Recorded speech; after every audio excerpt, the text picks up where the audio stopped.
오늘 우리에게 주신 말씀은요, BC 586년에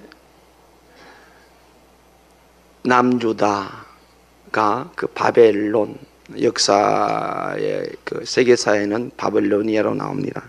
이 바벨로니아 3차 침공에 의해서 국가가 남유다가 이제 멸망을 당합니다. 그 멸망을 당한 이스라엘에 대한 예언입니다. 예언인데 이게 BC 593년경입니다. 그러니까 바벨로니아가 BC 605년 1차 침공을 해서 유능한 자를 포로 붙잡혀 갑니다. 그때 우리가 너무 잘 아는 다니엘도 그 속에 포함되어 있고, 그 다음에 597년에 2차로 포로로 붙잡혀 갑니다. 그 2차 포로 속에 바로 제사장 아들인 이 에스겔도 있습니다. 그래서 그발 강가에 있는데 이 포로로 붙잡혀 가면 대부분 이집트에 있었던 그 이스라엘 백성들 그 람셋 성을 사는 일에 노역을 합니다. 엄청난 힘든 일을 하죠. 포로로 붙잡혀 가면 고이 올라가. 우리가 일제에 침략을 받아 강점당했을 때 우리나라 백성들은 정말 참 살지 못해서 죽지 못해서 사는 것처럼 그 어려움을 당했는데, 포로가 되고 지배가 된다는 건 정말 고통스러운 일이에요. 포로로 붙잡힌 그들이 그발 강가에 있으면서 댐 공사에 그들이 하면 지금처럼 장비가 제대로 있은 것은 전부 인력으로 하기 때문에 위험한 일, 그 일을 하는 중에 2차 포로로 붙잡혀 가서 597년 붙잡혀 가서 593년 되는 해에 하나님께서 에스겔을 불러가지고 앞으로 7년 후에 6년 후에 이 나라가 이렇게 붙잡혀가지고 이런 고통이 있을 것이라는 것을 이제 에스겔에게 들려주고, 내가 너에게 말한 말을 반드시 전해라. 그러면서 3장에 가보면 파수꾼인데 파수꾼은 어떤 일이 됩니까? 위기가 올 것을 알려주고 대처를 가르쳐주는데 너는 파수꾼이 되라.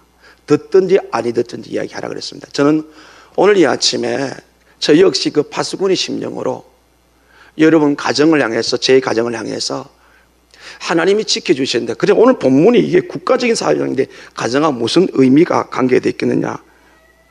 그런데 그 BC 586년에 이제 그 바벨론이 공격을 해옵니다. 오는데 그 앞에 올라와가지고 1년 6개월 동안을 남유다, 더 쉽게 말하면 예루살렘입니다. 해발 800m가 넘는 고지가 이 예루살렘인데 그걸 포위를 합니다. 대부분이 옛날에는 성 안에 사람들이 살았죠. 우리나라도 마찬가지입니다.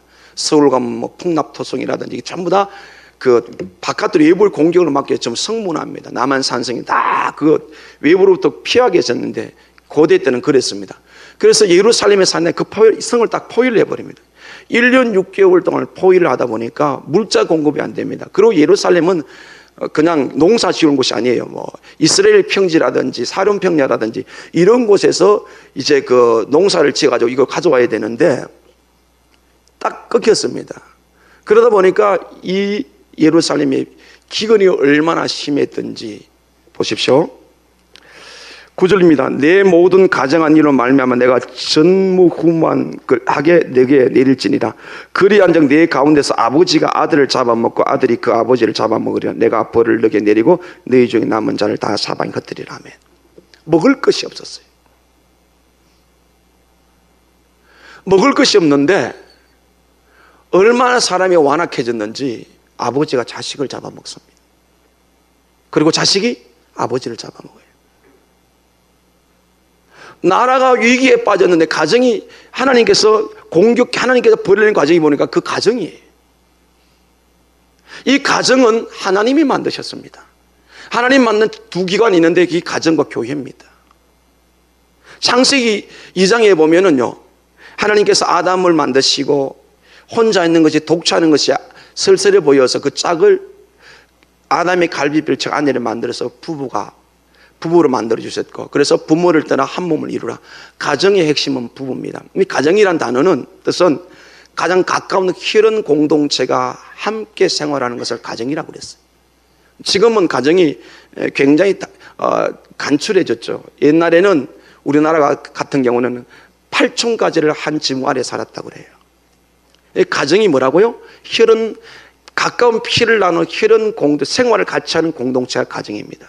그래서 이 가정에서 보니까 어떤 일이 벌어졌습니까? 아버지가 자식을 잡아먹고 아들이 아버지를 잡아먹습니다. 이보다 더 처참한 비극이 있을 수가 없습니다. 그런데 이 예언을 할 때가 BC 593년이란 말이에요. 그런데 이게 이루어지는 것이 6년, 7년 후에 이른다고요. 오늘 저와 여러분은 역사의 진실이요, 지금도 그때 일하셨던 하나님 지금도 일하시기 때문에 오늘 우리 가정을 살펴보면서 하나님은 우리 가정을 지켜주실 것이냐, 아니면 우리 가정이 세상에 그냥 하나님 내놓을 것이냐, 그걸 정직하게 우리가 바라보면서 우리 모든 성도들 가정이 하나님의 은혜와 행복이 있기를, 하나님의 복이 있기를 주님의 이름으로 간절히 소원합니다. 그래서 정직하게 우리 가정을 바라보면서요, 지금처럼 살면은 이 풍파만한 세상에서 하나님 이런 가정을 지켜주실 것 같습니까? 아니면 하나님 우리 가정을 노하실 것 같습니까? 오늘 아침에 칼럼을 여러분 보신 분이 이 주보에 보면은 칼럼이 있는데요, 그 이해 안 이유가 있습니다. 그리스가 그 망하는 과정 속에서 끝까지 아닌 것을 아니로 했다가 다 잃어버렸습니다. 그러나 지금도 그들은 10월 28일을 기념일을 지키면서 그때 다 잃어버렸지만 당당하게 정의를 지킨 것에 대해서 그들은 기념하고 있습니다. 오늘 성도가 때로는 세상의 손해를 보고 세상에 피해를 입을지라도 믿음 지키면 하나님 우리 가정을 세워주실 줄은 믿습니다. 그러나 지금 편하자고 세상을 쫓아가면 반드시 오늘 10절에 나타난 아들이 아버지를 잡아먹고 아버지 아들을 잡아먹는 단순히 먹는 문제가 아니라 인격이 파탄된 가정이 될 수밖에 없다는 것. 그런데 우리 과거의 역사를 돌아보면요, 우리 정말 가난했어요. 정말 힘든 시기가 있었어요. 그렇다고 해서 그 가정이 무너졌습니까? 아니잖아요. 어머니 아버지는 배가 굶어도 자녀들은, 그래서 그런 말 있잖아요. 흉년에는 엄마는 배가 굶어서 죽고 자식은 배가 터져 죽는다고. 그게 우리가 갖고 있는 인간의 덕목이란 말이에요. 그런데 이게 파괴가 되니까 내 살자고 자식을 잡아먹고 내 살자고 아버지를 잡아먹는 이 비참한 이 비극, 하나님의 보호가 끝이 났을 때, 하나님이 지켜주실 때 인성이 파괴되면 이런 이 엄청난 저주, 우리 시대가 지금 당장 아버지를, 아들을 이 가정적인 가시적인 죽이고 죽는 문제 아닐지라도 경제적인 문제를 가지고 가정이 다 파탄되는 모습들을 우리가 보고 있지 않아요? 세상은 그러다 치잔 말이에요. 오늘 우리 믿음의 가정들은 어떻습니까? 경제 원리가 첫 번째입니까? 그러면 오늘 이 꼬라지를 우리가 보게 될 거란 말이에요. 하나님의 법이 다 무너져 버렸어요. 지금도 여전히 희망은 우리가 하나님을 바라볼 때 여전히 하나님 우리의 소망이 되는 줄 믿습니다. 여러분 가정에서 찬양이 있고 기도가 있고 말씀이 있고 주의 이름이 계속 높이 불려지고 있습니까? 그렇지 않다면 오늘 이 말씀을 깊이 듣고 우리 가정이 주님 앞에 세워지는 은혜가 있기를 주님의 이름으로 간절히 소원합니다. 가정은 하나님이 세우셨다고 그랬어요. 그래서 가정은 하나님의 원리를 따라가게 됐어요. 하나님의 원리를 쫓아야 그 가정이 행복하단 말이에요. 에덴 동산에 지은 그 가정 왜 무너졌습니까? 다 먹되 동산 중앙에 있는 선악과는 먹지 말아라. 먹으면 정년 죽으리라. 그걸 먹었습니다. 먹지 않으면 먹었습니다.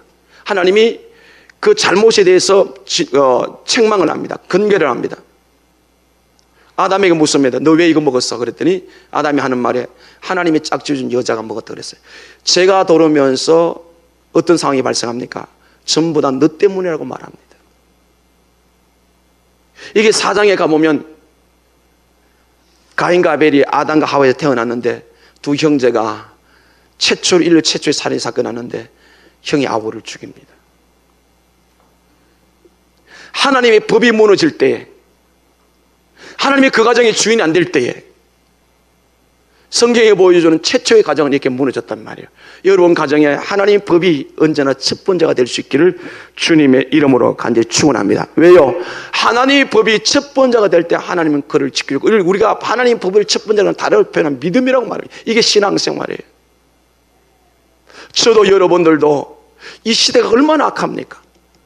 그저 부모 자식 간에, 형제 간에, 부부 간에 돈 때문에 고소하고 법정에서 다반사하지 않습니까?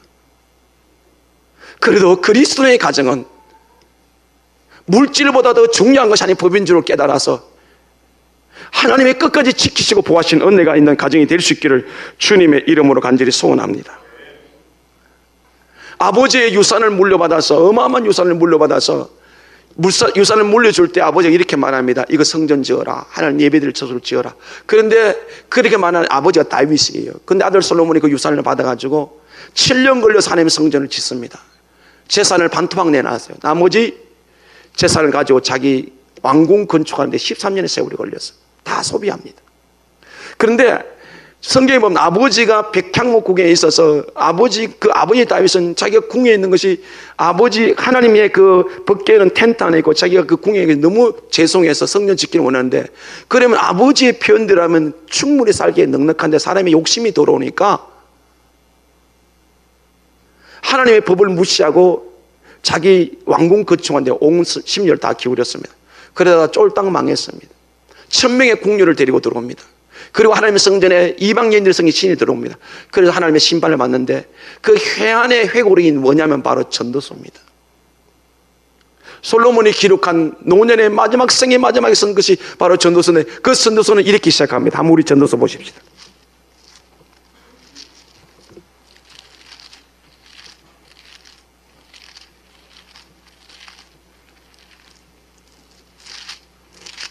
전도서 1장입니다. 오늘은 제가 성경을 좀 많이 찾을 거예요. 몇 쪽인가 하면요, 948쪽입니다.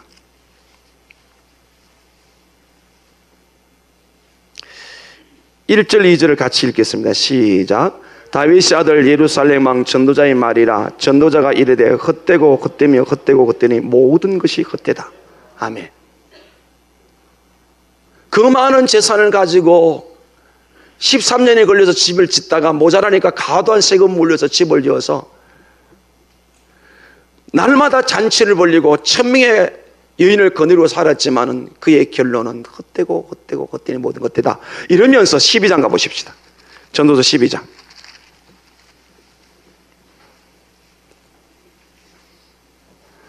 13절 14절입니다. 같이 읽겠습니다. 이래 결국은 다 들었으니 하나님을 경외하고 그의 명령들을 지킬지어다. 이것이 모든 사람의 본분이니라. 하나님은 모든 행위와 모든 은밀한 일을 선악간에 심판하시리라. 아멘. 마지막 인생을 마감하면서 해안의 해고록이 이 전도서인데 헛되고 헛되고 헛된 다 헛되다. 그러면서 어떻게 결론을 내려놓고 있습니까?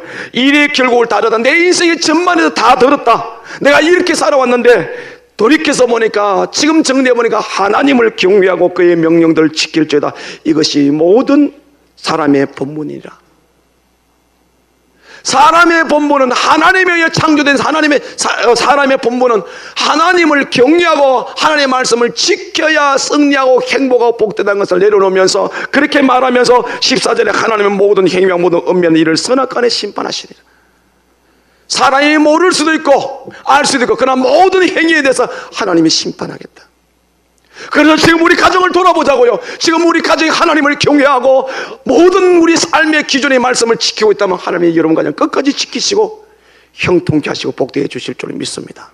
그러나 이 본분을 벗어나서 그리스도인이 세상을 쫓아가고 세상 가치관이 첫 번째고 말씀보다는 사람의 의견이 더 중요하고 세상 가치가 더 중요하다면, 오늘 솔로몬이 고백한 것처럼 인생 마지막 목숨이 거둬져 갈 때 잘못 살았다. 저는 오늘 아침에도 새벽 기도 시간에 참 많이 아파했습니다. 내 삶을 돌아보니까 너무 하나님 앞에 허물이 많고 부족한 게 많았어. 지금도 저는 마음이 아파요. 오늘 이 아침에 우리의 신앙이, 우리의 가정이 하나님 안에 회복될 수 있게 소원합니다. 다른 게 문제가 아니에요. 하나님이 지켜주셔야 합니다. 하나님이 지켜주시면 우리 가정이 행복할 줄을 믿습니다. 우리의 삶의 보금자리요 요람인, 힘들고 지쳤을 때도 가정에 돌아왔을 때에, 가족 식구들이 서로 대면했을 때, 부부간에 만났을 때, 부모와 자식 간에 만났을 때 위로가 있고 사랑이 있고 평안이 있는 것, 그건 우리의 노력만으로 되는 것이 아니고 솔로몬의 고백처럼 하나님을 경외하고 하나님 명령을 다 지키면, 본분을 다 하면 사랑하는 성도 여러분 가정에 은혜를 주실 줄로 믿습니다. 믿음을 지키는 것. 그래서 여호수아서 2장에 보면요, 여호수아서 2장을 보겠습니다. 여호수아서 2장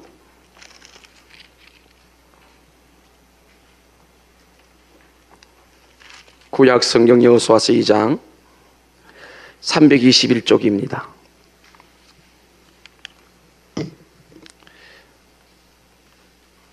(9절부터) 13절까지 같이 읽을게요. 천천히요. 여호수아서 2장 9절부터 13절까지. 말하되 여호와께서 이 땅을 너희에게 주신 줄 내가 아노라. 우리가 너희를 심히 두려워하고 이 땅 주민들이 다 너희 앞에서 간담이 녹나니 이는 너희가 애굽에서 나올 때 여호와께서 너희 앞에서 홍해의 물을 마르게 하신 일과 너희가 요단 저쪽에 있는 아모리 사람 두 왕 시온과 옥에게 행한 일, 곧 그들을 전멸시킨 일을 우리가 들었음이니라. 우리가 듣자 곧 마음이 놓았고 너희로 말미암아 사람이 정신을 잃었나니 너희 하나님 여호와는 위로는 하늘에서도 아래는 땅에서도 하나님이시라. 그러므로 이제 청하노니 내가 너희를 선대하였은즉 너희도 내 아버지 집을 선대하도록 여호와로 내게 맹세하고 내게 정표를 내라. 그리고 나의 부모와 나의 남녀 형제와 그들에게 속한 모든 사람을 살려줘 우리 목숨을 죽음에서 건져내라. 아멘. 이 내용이 어떤 내용입니까? 이스라엘 백성들이 40년 광야길을 걸어왔어요.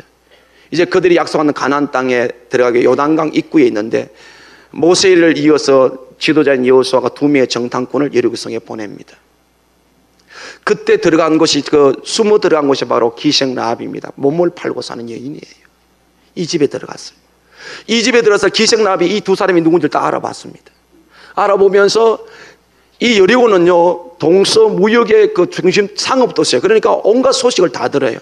한 번도 하나님을 본 적도 없는 이 기생 라합이 40년 전에 이스라엘에게 출애굽한 사건, 홍해를 건넌 사건, 그 오면서 전쟁을 치러 승리한 사건도 하나님께서 그들을 인도한 사건을 알았기 때문에 지금 이 가장 강력했던 가나안 땅의 성 여리고성이 꽁꽁 문을 잠그고 모든 사람이 마음이 녹아 있는데 그 위기의 순간에 이 가정에 이 기생 라합이 이 사람이 찾았던 거예요.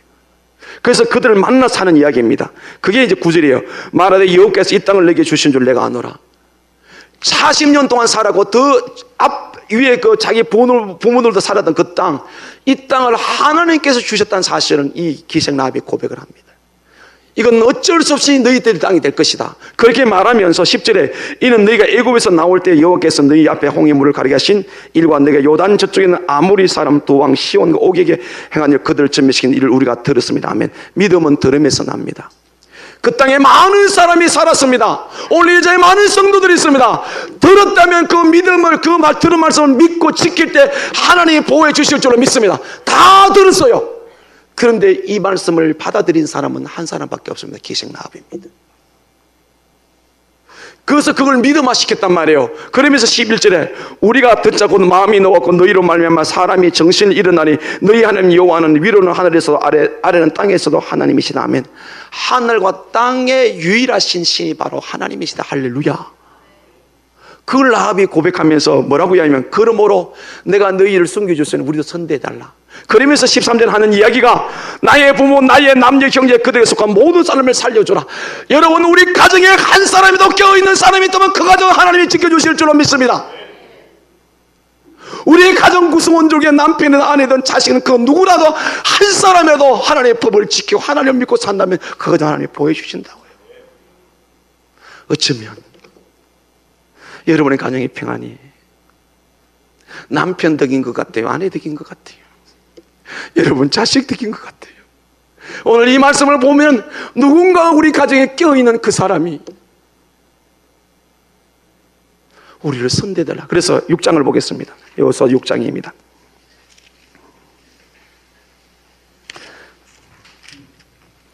6장 22절에서 25절까지입니다. 같이 읽어요. 시작. 여호수아가 그 땅을 정탐한 두 사람이 이르되 그 기생이 집에 들어가서 너희가 그 여인에게 맹세한 대로 그와 그에게 속한 모든 것을 이끌어내라 하며 정탐한 젊은이들이 들어가서 라합과 그의 부모와 그 형제와 그에 속한 모든 것을 이끌어내고 또 그의 친족도 다 이끌어내어 그들을 이스라엘 진영 밖에 두고 무리가 그 성 가운데 있는 모든 것을 불사르고 은건과 동철 기우는 여호와의 집 곳간에 두었더라. 여호수아가 기생 라합과 그 아버지의 가족과 그에 속한 모든 것을 살렸으므로 그가 오늘까지 이스라엘 중에 거주하였으니 이는 여호수아가 여리고를 정탐하러 보낸 자들을 숨겼음이었더라. 아멘.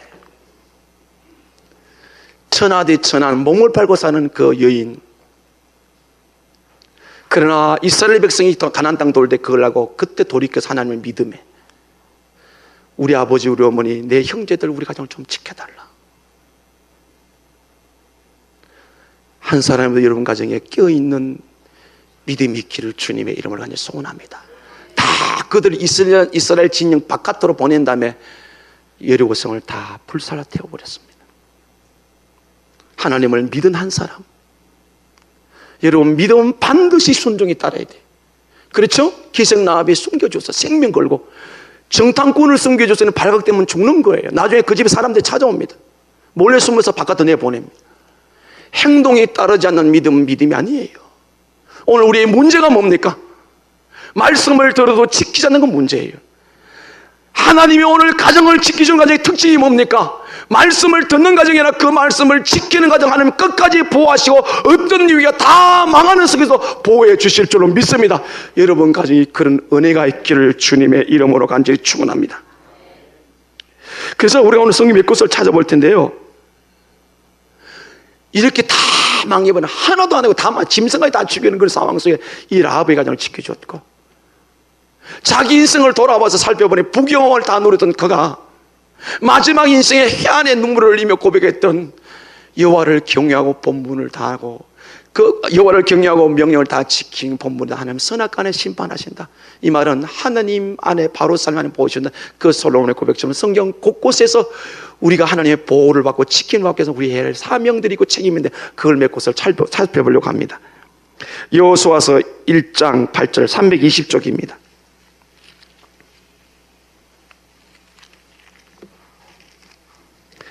320쪽, 제가 가진 성경 320쪽입니다.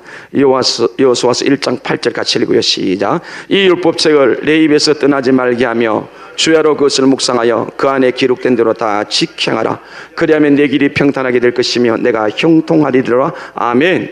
그 다음에요, 시편 1편입니다. 805쪽입니다. 시편 1편.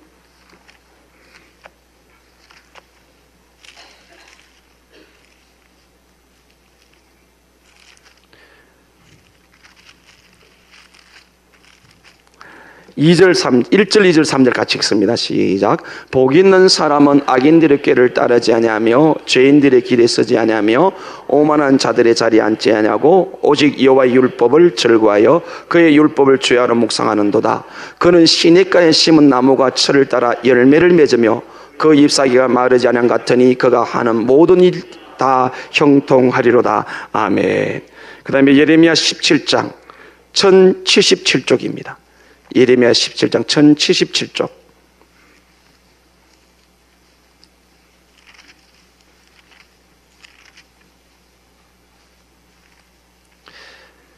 (1077쪽) 5절에서 8절까지 같이 읽습니다. 시작. 여호와께서 이와 같이 말씀하시니라. 무릇 사람을 믿으며 육신으로 그 힘을 삼고 마음이 여호와께서 떠난 그 사람은 저주를 받을 것이라. 그는 사막의 떨기나무 같아서 좋은 일이 오는 것을 보지 못하고 광야 간조한 곳 건건한 땅 사람이 살지 않는 땅에 살리라. 그러나 물은 여호와를 의지하며 여호와를 의뢰하는 사람, 그 사람은 복을 받을 것이라. 그는 물가에 심어진 그 나무가 그 뿌리를 강변에 뻗치고 더위가 올지라도 두려워하지 아니하고 그 입이 청청하며 가뭄을 해도 걱정이 없고 결실이 끝이지 아니한 같으리라. 아멘. 오늘 제가 성경에서 뽑아서 세 군데의 말씀을 전해드리는데 이 말씀이 여러분이 간증이 되고 신앙이 될 수 있기를 주님의 이름으로 완전히 축원합니다. 하나님이 형통케 하시고 하나님 모든 형상이 형통케 하시고 저주가 하나님 복을 받을 것이 이게 미래형이에요. 지금은 잘 모르지만 앞으로 반드시 하나님의 복을 받을 수밖에 없는 강변에 심은 나무가 돼서 가문에도 열매가 떨어지지 않는 결실이 끝이지 않는 것 하나님 하셨는데 그 선제 조건이 뭡니까? 여호와를 의지하고 의뢰하는 것, 말씀을 지키는 것. 오늘 우리가 본문에 보면요, 그 예루살렘이 파멸되면서 절대로 있을 수 없는 일이 일어났잖아요.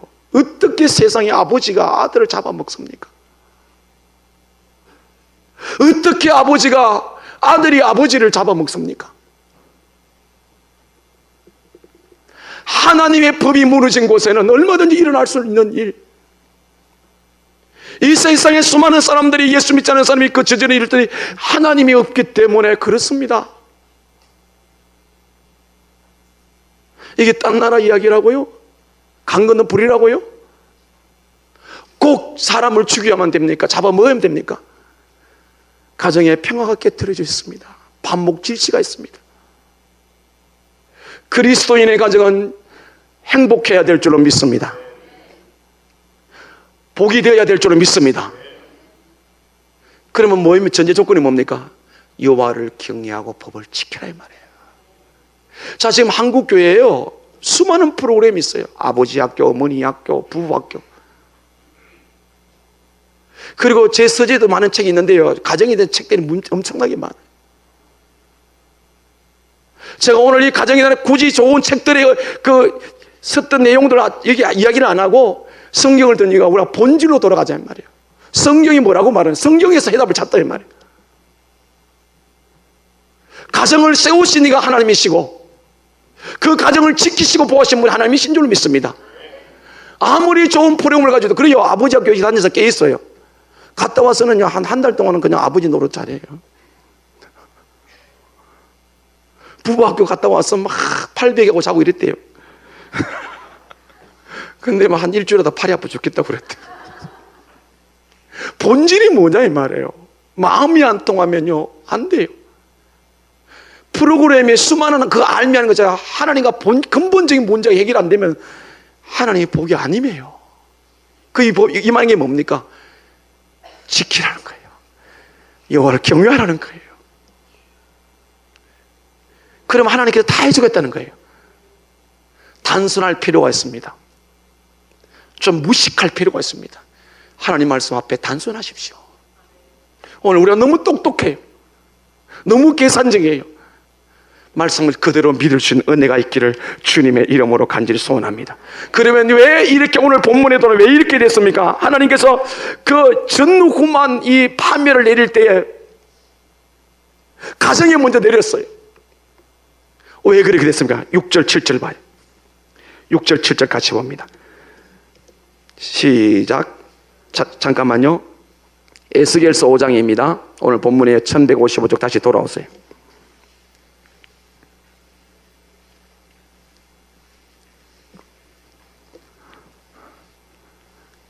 같이 읽어요. 죄송합니다. 예, 맞습니다. 그가 내 규례를 거슬러서 이방인보다 악을 행하며 내 율례도 그러함이 그를 둘리는 나라들보다 더하니 이는 그들이 내 규례를 버리고 내 율을 행하지 아니하였습니다. 그러므로 나 주여가 말하노라. 너희 요란한 이 너희를 둘러싸고 있는 이방인들보다 더하여 내 율례를 행하지 아니하며 내 규례를 지키지 아니하고 너희를 둘리는 이방인들의 규례대로도 행하지 아니하였느니라. 아멘. BC 593년에 거발강가에 있는 제사장의 아들 에스겔을 불러가지고 앞으로 이미 어느 정도 포로로 붙잡혀 갔습니다. 그리고 예루살렘 남아있습니다. 예루살렘에 남아있는 사람들에 의해서 앞으로 7년 후에 6년 후에 일어날 일들을 하면서 왜 이렇게 되는 줄 아느냐? 내 규례를, 내 율례를, 다시 한번 하나님의 말씀을 지키지 않고 말씀 버렸다. 너를 둘러싸고 있는 저 이방인들도 못하다. 여러분 기억하셔야 될 건요, 예수 믿는 사람 믿음 떨어지면 참 고약합니다. 사가지도 없고 의리도 없고 안면도 없고.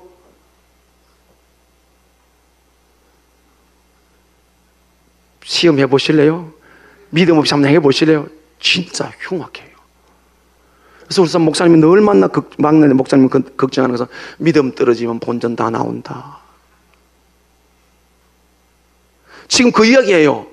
여기 지금 그 이야기를 지금 에스겔을 통해서 하는데, 자 7절 보세요. 그러므로 나 주여 말하노라. 너희 요란함이 너희를 둘러싸고 있는 이방인들보다 더하다. 그리고 마지막 부분에 이방인들의 규례대로도 행하지 않았다. 차라리 세상 사람들 만나는 그 규례도 행하다. 이렇게는 너희들이 내한테 안 한다는 거예요. 우리가 알아야 될 것은 우리는 하나님의 사람입니다. 예수의 피로 믿어 구속받아 구원받아 우리 안에 성령님이 계십니다. 그런데 우리가요 하나님을 떠나서 하나님 말씀을 지켜야 되는데 우리 악함이 우리를 우리 옛사람을 작동하게 될 때요 훨씬 더 추합니다. 제가 지난 주간에 새벽 기도 때 말씀을 드렸던가요? 세상 사람들 서로 다투면요 그냥 만나가지고 먼저 술 한잔 하자. 그래가지고 막걸리 한 잔에 소주 한 잔 넣고 삼겹살 구우면 서로 주고받거나 하면서 그래야 내가 잘못했지 이래가 푸는데요, 예수 믿는 것들은요, 여기 그런 사람 없어요. 한 번 딱 걸리면요, 용서를 안 해요. 용서를. 교회 예배 들어가서 예배 들어 나갈 때도 흥하고 안 보고 한다. 이게 뭡니까? 이게 이 모습이 지금. 그러니까 세상에서 도대체 말이에요, 인정을 못 받고 사는 거예요.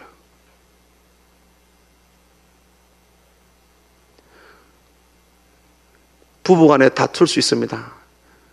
빨리 화해하는 사람이 그 사람이 믿음 있는 사람이요. 여러분 가정에 다툴 때 누가 먼저 손을 내밉니까? 째짜게 말은 나 남자랍시고 하루 종일 그러지 마세요. 손을 내미는 사람이 먼저 화해하는 사람이 그 사람이 진짜 그리스도예요. 우리의 생활 속에 보면 정말 예수 믿지 않는 사람 못하는 게 훨씬 더 많아요. 오늘 남유다가 결국 이렇게 처절하게 심판을 받을 수밖에 없던 그 이유는 하나님의 말씀을 다 버렸어요. 세상 가치로도 안 돼요. 이방인들보다 훨씬 못하다 하나님이 그렇게 규정을 하고 말았어요. 왜 그렇습니까?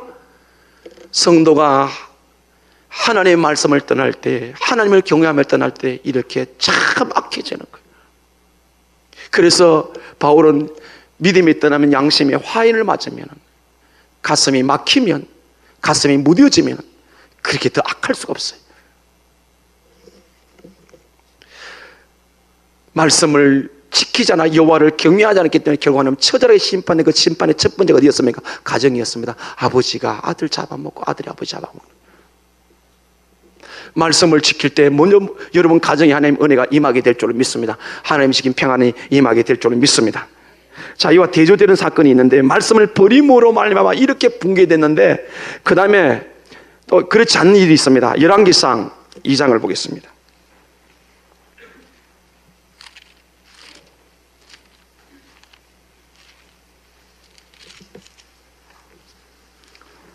(511쪽입니다)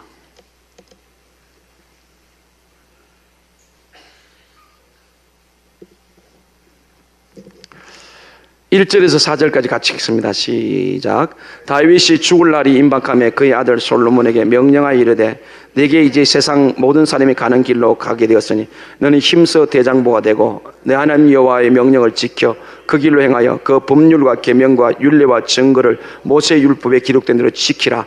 그리하면 내가 무엇을 하든지 어디로 가든지 형통할지라. 여호와께서 내 일에 대하여 말씀하시기를, 만일 내 자손들이 그들의 길을 삼가 마음을 다하고 성품을 다하여 진실히 내 앞에 행하면 이스라엘 왕위에 오를 사람이 내게서 끊어지지 아니하리라 하신 말씀을 확실히 이루게 하시리라. 아멘. 이 말씀이 여러분의 신앙이 되고 여러분이 자식들에게 세상 마지막 떠날 때 물릴 수 있는 유언이 될 수 있기를 주님의 이름으로 이제 소원합니다. 마지막 70생애를 마감하면서 파란만장한 생애를 살아왔지만 결국 승리한 아버지 다윗이 숨이 넘어가는 직전에 아들 솔로몬이 20살 되어 왕이 된 그에게 들려주는 다른 방법에는 뭐 창고에 돌이 얼마 있다 이렇게 하면 되니까, 인간적인 요령과 방법이 아니라 인간적인 요령과 인간적인 방법은 얼마든지 환경에 따라 바뀌게 돼 있어요. 그러나 하나님의 말씀은 그때나 지금이나 불변한 줄로 믿습니다. 사람이 살아가면서 환경과 처소에 따라 여러 가지 방법이 달라요. 그렇지만은 불변한 하나님의 말씀, 오늘도 말씀을 지키면 어디로 가든지 뭘 하든지 하나님이 형통해 주실 줄로 믿습니다. 그럼 여기 5가지가 나오는데, 명령, 법, 계명, 율례, 증거, 이게 전부 다 한마디 말씀이에요. 말씀을 지키면 너가 뭘 하든지 어디로 가든지 형통할지라. 네 대에 끝나는 것이 아니고, 또 뭐라고 말하면 4절에 여호와께서 내 일에 대해 말씀하시면, 만일 내 자손들이 그들의 길을 삼가 마음을 다하고 성품을 해 그들의 길, 세상 길을 쫓지 않고 인간 중심으로 살지 않고 여전히 하나님께서 향하여 마음과 뜻과 성품을 다하여 진실히 앞에 행하면 이스라엘 왕뒤에 오를 사람이 내게 끊어지지 아니하리라 하신 말씀 확실히 이루게 하시라. 아멘. 저는 이 아침에 저와 여러분이 간절히 소원하는 것은, 우리가 이 땅에 살아가다가 자녀들 남기고 후손 남겨가는데, 우리가 법을 지키고 말하면 하나님께서 주님 오시는 그날까 영원히 여러분의 자손들 하나님의 은혜 안에 있기를 주님의 이름으로 간절히 축원합니다. 오늘 우리가 자녀를 키우면서 얼마나 걱정이 많아요. 공부 때문에 전심전념해서 그 머리 안 좋은 자식들 때문에 고민하지 마요. 제발 고민하지 말아요. 오늘 하나님이 약속하잖아요. 네 자손들이 세상을 쫓지 않고 내 앞에서 상관이 없네. 네 자손 책임져다. 그게 왕이라고 그랬어요. 높은 데 올려주실 줄은 믿습니다. 주님의 이름으로 간절히 당부하오니 제발 믿으십시오. 눈치들이 아직도 여전히 하나님, 목사님, 세상은 세상이에요. 여루성이 멸망할 때 기생 나암만 들었던 것처럼 그 한 사람이 여러분 모두 어디를 주께 주님의 이름 안에 소원합니다. 제발 우리 이 시대에 이 믿음 갖고 살기를 원합니다. 하나님 말씀 지키십시다. 여호와를 경외합시다. 내 자손까지 보호해 주겠다. 저는 사랑하는 성도 여러분과 꼭 이 간증이 일어날 수 있기를 주님의 이름으로 간절히 소원합니다.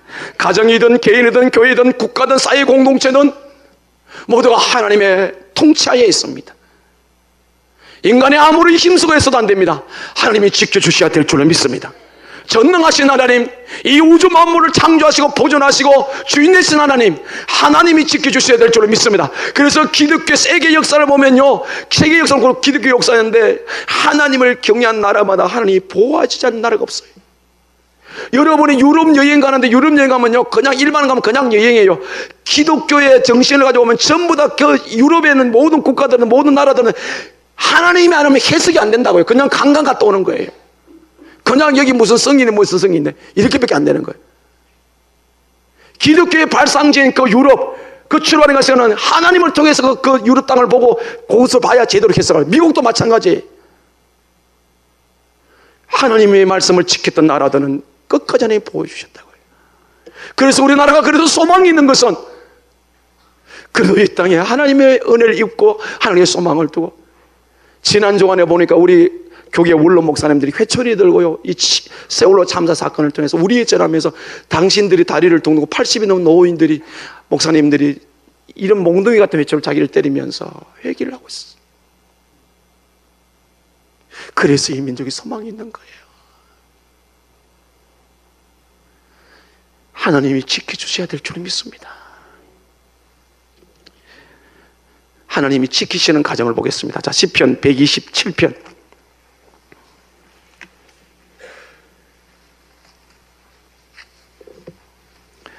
899쪽입니다.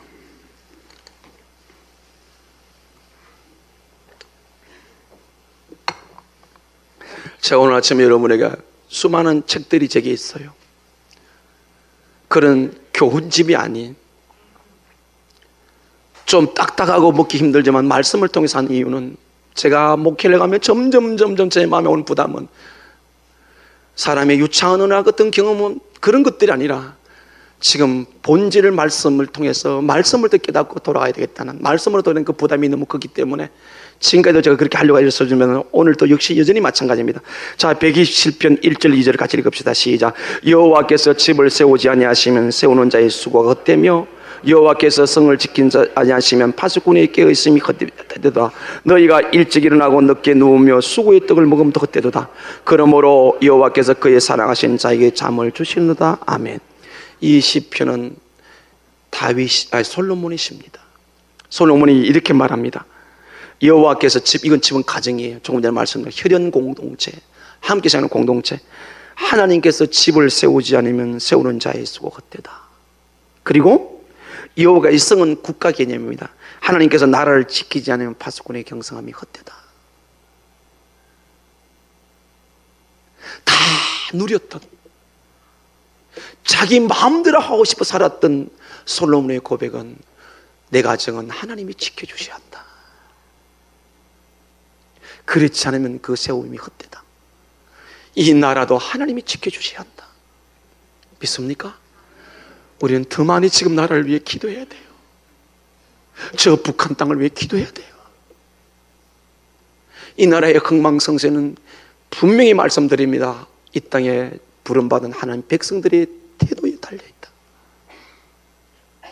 여러분, 나라가 어려움을 당하면 가정이 어려움을 당하면 당연한 거 아니겠습니까? 근데 이게 오늘 두 가지. 너의 가정을 내가 지키지 않으면 너의 수고가 다 헛되다. 아무리 여러분 가정생활을 애쓰시오, 온갖 방법을 다 동원하십시오. 자녀를 키우는 문제도 그래요. 태교가 중요하다고 그러잖아요. 그죠? 베토벤의 교향곡 별거 다 들려주면서 하나님 말씀 한마디도 안 들려주고, 태어나기 전부터 ABCD 막 알파벳가 책도 막 수십만 원씩 수십만 원 더 갖다 사다 놓고. 그러면 이 세상 사람은 그럴 수 있단 말이에요. 여러분, 아이를 가질 때도 기도로 준비하시기를 바랍니다. 태의 문을 여시는 분이 하나님이에요. 그 밑에 3절 봐요. 보라, 자식들은 여호와의 기업의 뒤에 열매는 그의 상급에 이르다. 그리고 아이가 가지면 계속 손 얹어서 아빠 되는 사람이 기도해 주세요. 그리고 그 뱃속에 들어서 성경을 계속 읽어주세요. 태어나서 할 때 늘 성경을 읽어주세요. 지금 우리 교회 이제 성도들이 4, 5년 전에 저하고 공부했던 팀들이 이제 목사님 다 잊어버렸다고 다시 또 공부해야 되거든요. 이 성경 이렇게 말하면 애들이 뭐 알아야 하죠. 여러분 다 압니까? 저도 잘 몰라요. 자꾸 말씀을 읽고 읽다면 성령님이 깨닫게 해주실 줄로 믿습니다. 이해돼서 믿습니까? 믿고 나면 이해될 줄로 믿습니다. 그러니까 우리가 가정을 지키는데 가정이 아까 다윗이 말한 대로 내 자손이 간다. 그러면 어릴 때 뱃속에다 가기 전부터 교육을 시키란 말이에요. 하나님의 이야기를 들려주란 말이에요. 하나님이 지혜의 근본이라 그래서 여호와를 아는 것이 지식의 근본이다. 할렐루야. 그러니까 나도 내 아내도 머리가 별로 안 좋단 말이에요. 제 얘기 아니에요. 그런데 하나님 앞에 하나님 뭐라고 하면 여호와를 경외하면 지식이 근본되기 다 소망이 있잖아요. 누구든지. 할렐루야. 여러분의 가정이 믿음을 해서 IQ가 160, 170 참 꿈 같은 이야기다. 그런데 하나님 법을 써 그렇게 하나님 해주겠다. 여러분이 아무리 노력해 수고해봐요. 부모의 타고난 걸 물려받기 때문에 나는 별로 안 똑똑합니다. 자기야 자식은 안 똑똑하라고 이 말이 안 되느냐. 근데 하나님은 할 수 있단 말이에요. 그냥 제가 여담처럼 이야기하지만 이건 진실이란 말이에요. 우리 자식들 가정을 세워봐야 되잖아. 나만 잘 살면 끝나는 게 아니라 내가 낳아놓은 자식들 어떻게 할 거냐 말이에요. 하나님이 세워줘야 될 줄로 믿습니다. 하나님이 지켜줘야 될 줄로 믿습니다. 그 방법을 성경이 다 말하고 있단 말이에요. 아직도 말기는 뭐라고 시집간 자식 걱정 계속하고 또 계속 하지 마요. 하나님 앞에 무릎 꿇으십시오. 언제까지? 80 먹은 어머니하고 50은 아들하고 이제 길을 가다 외나무 다리를 만났어요. 80은 어머니는 작대기를 짚고 다녀요. 지팡이를. 근데 어머니가 이제 이렇게 가다가 아들이 이제 이렇게 가니까 할머니가 앞에 가면서 내 뒤따라 오라는 거예요. 아들이 어머니 제가 앞에 갈게요. 아니야, 내가 앞에 가야 돼. 왜 그럴까요? 어머니 걱정이에요. 걱정. 부모는 자식 죽을 때까지 자식 걱정한다고요. 백날 하십시오. 헛수고입니다. 하나님께 맡겨야 될 줄로 믿습니다. 왜 그렇게 어리석습니까? 하나님이 세워줘야 된다니까요. 하나님이 지켜주셔야 된다니까요. 보십시오. 밑에 128편 보세요. 3절을 읽습니다. 시작. 내 집 안방에 있는 내 아내는 결실한 포도나무 같으며 내 식탁에 둘러앉은 자식들은 어린 감람나무 같으리다. 아멘. 여러분 요 내용을 가지고 지금 당장 빨리 그림을 하나 그려보십시오. 얼마나 아름답습니까? 기가 막히죠? 일 마치고 돌아왔더니 아내가 반긋이 웃으면서 최고의 아름다운 모습으로 반겨줘요. 결실한 포도나무 같다. 포도 같다. 여러분 가정에 아내가 그런 모습으로 서 있기를 주님의 소원합니다. 인상 푹푹 긁으면서 니만 고생해 나도 고생했다. 그러면 안 돼요. 그러니까 도론이가 근데 또 상에 둘른 자식들이 어린 감람나무 소망이 넘치는 참 예쁜 모습으로 있어요. 저는 저희 가정이 우리 성도가 이렇게 되기를 원합니다. 이 포도나무와 감람나무, 무화과나무 이스라엘의 최고의 상징하는 나무들이에요. 얼마나 아름답습니까? 근데 저절로 됐냐고요? 아닙니다. 1절 2절 보세요. 같이 읽어요. 시작. 여호와를 경외하며 그의 길을 걷는 자마다 복이 있도다. 내가 내 손이 수고한 대로 먹을 것이라. 내가 복되고 형통하리로다. 아멘. 자, 127편에 하고 이 120은 정반대가 되죠. 네가 아무리 수고해도 안 된다. 네가 아무리 지켜도 안 된다. 그런데 이게 그릴스는 최고의 아름다운 모습은 어떻게 생겨났어요? 어떻게 됐습니까? 여호와를 경외하며 그 길을 걷는 자마다 다 복이 있도다. 내가 내 손이 수고한 대로 먹을 것이라. 내가 복도 형통하리라. 아침에 일찍 나고 저녁에 늦게 수고해도 그 뭐 쓰고 있던 것이다 그러는데 하나님을 경외하고 그 말씀을 따라 일하지 말라는 게 아니에요. 여기 왜 수고한 대로 무엇을 먼저 해야 될지 하나님이 어떻게 지켜주실지 이 아름다운 광경 가정에 돌아오면 행복하고 세상에 지친 여러분이 가정에 돌아왔을 때 아내를 보고 남편을 바라보고 자식을 바라보고 자식의 부부를 바라볼 때 그 안에 걷잡을 수 없는 샘솟는 기쁨 누가 해주셔야 돼요? 하나님이 주셔야 돼요. 믿습니까? 아무리 수고해도 안 된다. 내가 가정을 만들었다. 그럼 어떻게 하면 이렇게 될까요? 여러분 가정에 지금 하나님을 위한 찬양이 있습니까?